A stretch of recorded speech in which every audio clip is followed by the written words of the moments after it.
Morning students. बेटा हम पढ़ रहे थे वर्ण विचार। तो हाँ, स्वर के बारे में हम पढ़ चुके थे। एक बार अनुस्वार और अनुनासिक और देख लीजिएगा, ठीक है।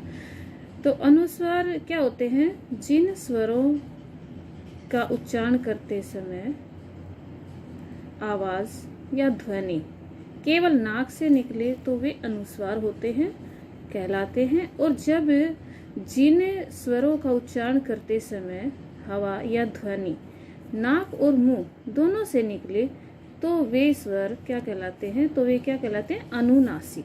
तो बेटा अनुस्वार का चिन्ह तो क्या होता है?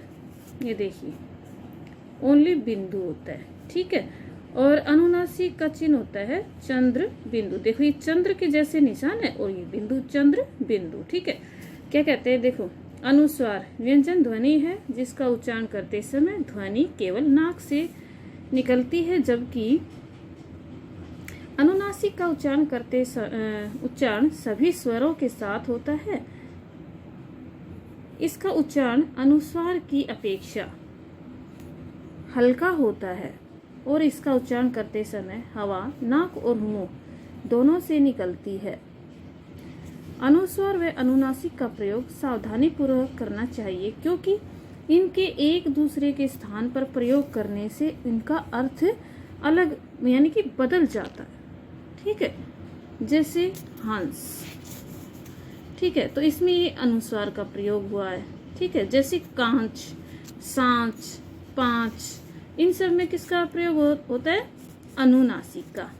क्लियर? ठीक है।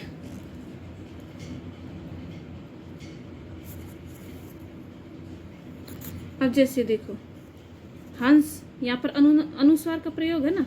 तो हंस क्या है? एक पक्षी होता है हंस, ठीक है। ये देखिए पानी में तैरते हुए दिखाए हैं, ये हंस हैं। और हंस का मतलब क्या होता है? हंसना, ठीक है। ये क्या है?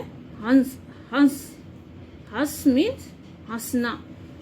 ये देखिए ये जो ग्रुप में बच्चे खड़े हैं ये हंस रहे हैं, तो ये देखिए हंसना क्या है? हंसना एक क्रिया है, ठीक है। हंसना, रोना, खाना, पीना, सोना, जागना, ये सब क्रियाएं होती है जिसको इंग्लिश में वर्ब कहते हैं, ठीक है।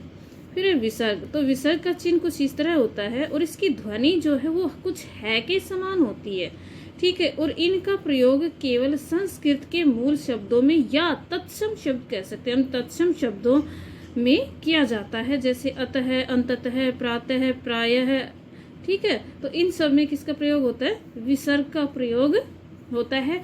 तो जो शब्द संस्कृत से यूं जो के त्यों हिंदी में आ गए हैं उनके साथ विसर्ग का प्रयोग होता है और उन्हें क्या कहते हैं? तत्सम शब्द। क्लियर? आगे बढ़िए। आगे क्या आते हैं? व्यंजन। किन्हें कहते हैं व्यंजन? जिन वर्णों का उच्चारण करते समय स्वरों की सहायता लेनी पड़ती है उन्हें व्यंजन कहते हैं, या जो स्वरों की सहायता से बोले जाते हैं उन्हें व्यंजन कहते हैं। क्या कहते हैं? देखो क्या कहते हैं? वे वर्ण जिनका उच्चारण स्वरों की सहायता से होता है उन्हें व्यंजन कहते हैं। व्यंजनों का उच्चारण निर्बाध नहीं होता। निर्बाध मतलब किसी के बिना यानी कि स्वतंत्र रूप से नहीं होता, अपितु इनका उच्चारण करते समय श्वास मुख विवर के कंठ, तालु आदि स्थानों में रुक कर निकलती है। तो इसका मतलब निर्बाध का अर्थ क्या हुआ? किसी व्यवधान के बिना नहीं हो सकता, यानी कि जीभ जो है वो मुख के किसी न किसी हिस्से से टकराती है या स्पर्श करती है, तो जिससे मुख से निकलने वाली वायु में बाधा पहुंचती है। वर्तमान में हिंदी में कुल 39 व्यंजन हैं। इनमें कुछ संयुक्त व्यंजन व अन्य वर्ण भी शामिल हैं। ये निम्नलिखित हैं। देखिए बेटा, वर्ण कितने प्रकार के होते हैं? 3 प्रकार के होते हैं, ठीक है। वर्ण कितने प्रकार के होते हैं? 3 प्रकार के। नंबर 1 स्पर्श व्यंजन, अंतःस्थ व्यंजन और नंबर 3 ऊष्म व्यंजन, ठीक है। 3 प्रकार के होते हैं। तो स्पर्श व्यंजन जो है वो कै से मैं तक स्पर्श व्यंजन है, ठीक है। अंतस्थ व्यंजन य र ल व, ये अंतस्थ व्यंजन है, ठीक है। और ऊष्म व्यंजन श श श है, ये ऊष्म व्यंजन, ठीक है। और ये क से मैं तक, ये हो गए। और ये कितने हैं? 25,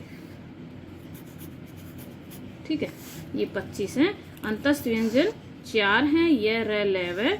ऊष्म व्यंजन श श स है, 4 हैं, ठीक है। इसी तरह से संयुक्त व्यंजन, संयुक्त व्यंजन भी कितने हैं? 4 है, श त्र ज्ञ और श्र, ठीक है। 2 आगत वर्ण हैं, ड़ और ढ। तो बेटा ये देखिए, इनका जो विकसित रूप किससे हुआ? ये किससे विकसित हुए हैं? ड और ढ, इन दोनों का ही विकसित रूप है ये। तो जो इनका उच्चारण करते समय जीभ जो है ना, पीछे से एकदम आगे की ओर गिरती है, ठीक है। ऊपर उठकर एकदम झटके से आगे की ओर गिरती है। जैसे आप देखिए, उच्चारण करके देखिएगा, ड़ पीछे से आगे की ओर एकदम झटके से गिरती है, ठीक है। तो बेटा स्पर्श व्यंजन, तो सबसे पहले हम पढ़ते हैं स्पर्श व्यंजन क्या होते हैं। जिन वर्णों का उच्चारण करते समय जीभ मुख के स्थान विशेष को स्पर्श करती है तो वे व्यंजन स्पर्श व्यंजन कहलाते हैं। I repeat it.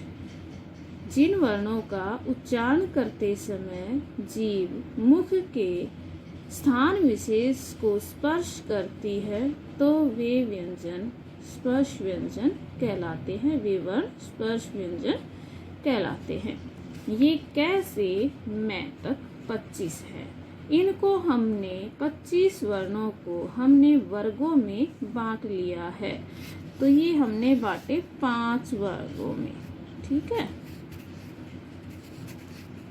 कितने वर्गों में बांट लिया हमने इनको? 5 वर्गों, ठीक है।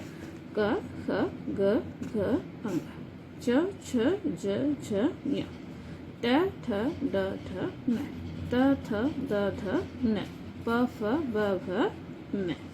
हो गया, ठीक है। अब बेटा देखो, वर्ण हमने 5 वर्गों में बांट लिया, ठीक है। ये तो बने वर्ग। अब देखो, जैसे हम सब के किसी न किसी मतलब कोई ना कोई नाम है सभी के, क्योंकि ऐसे ही किसी को हम जैसे बोलें कि जैसे आप लोग को ही देख लीजिए, जैसे गर्ल्स हैं, जैसे लड़की लड़की लड़की ऐसे, ठीक है। तो पहचान नहीं हुई ना, ऐसे लड़के लड़के लड़के ऐसे कहे, पहचान नहीं हुई ना। तो उसके लिए हमें पहचान, अलग अलग पहचान करने के लिए किसकी आवश्यकता पड़ी? नाम की। इसलिए हमने क्या रखे? नाम रखे। तो इसी तरह से बेटा हमने किसके वर्णों के भी नाम रखे। क्या रखे? देखो, ये पहला वर्ग हो गया, तो इसका हमने नाम रखा बड़ा आसान तरीके से। क्या?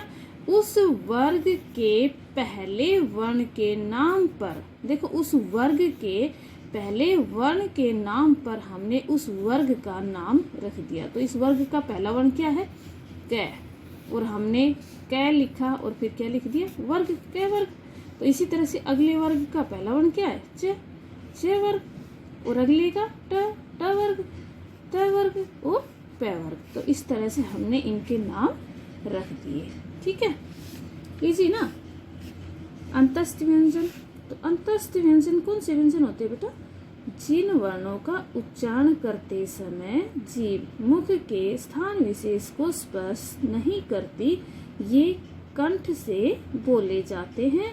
और एक जैसे इसके नाम से अगर हम करें ना, समझे, तो अंतस्थ, अंत मतलब बीच में, स्थ मीन्स स्थित, तो स्वरों और व्यंजनों के बीच स्थित है, ठीक है। तो इनका उच्चारण करते समय जीभ जो है स्थान विशेष को नहीं छूती, बल्कि ये कंठ से बोले जाते हैं। क्लियर? कौन से हैं? य र ल व।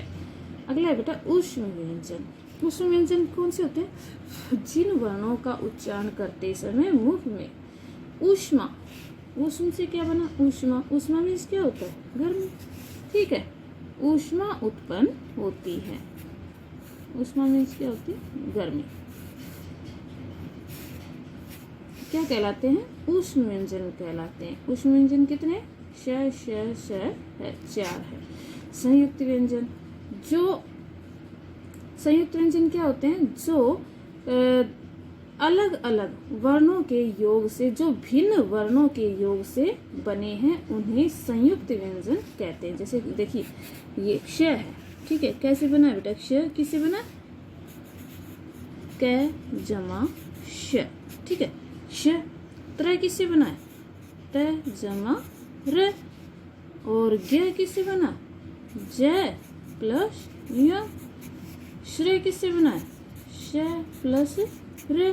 तो ये भिन्न वर्ण है और दो वर्णों के योग से बने हैं, तो क्या कहलाए, संयुक्त व्यंजन कहलाए, ठीक है। इसके साथ एक होता है द्वित्व व्यंजन। बेटा द्वित्व व्यंजन क्या होते हैं, देखो द्वित्व व्यंजन वे व्यंजन जो समान ध्वनि वाले, एक समान ध्वनि वाले, ठीक है, जैसे च और च एक समान है ना, इसकी ध्वनि समान है, देखो च च, ठीक है, जैसे सच्चा, ओके।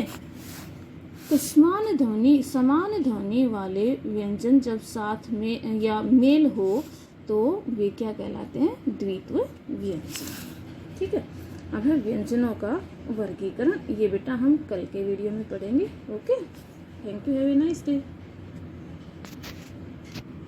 सॉरी बेटा, देखो ये व्यंजनों का वर्गीकरण हम पढ़ चुके हैं, 4 प्रकार से होते हैं। उत्क्षिप्त व्यंजन, ये जो ड़ और ढ है ना, ये उत्क्षिप्त व्यंजन है, और ये डेफिनेशन बता दी है कि जिनका उच्चारण करते समय जीभ पीछे की ओर जाकर झटके से आगे की ओर गिरती है, ठीक है।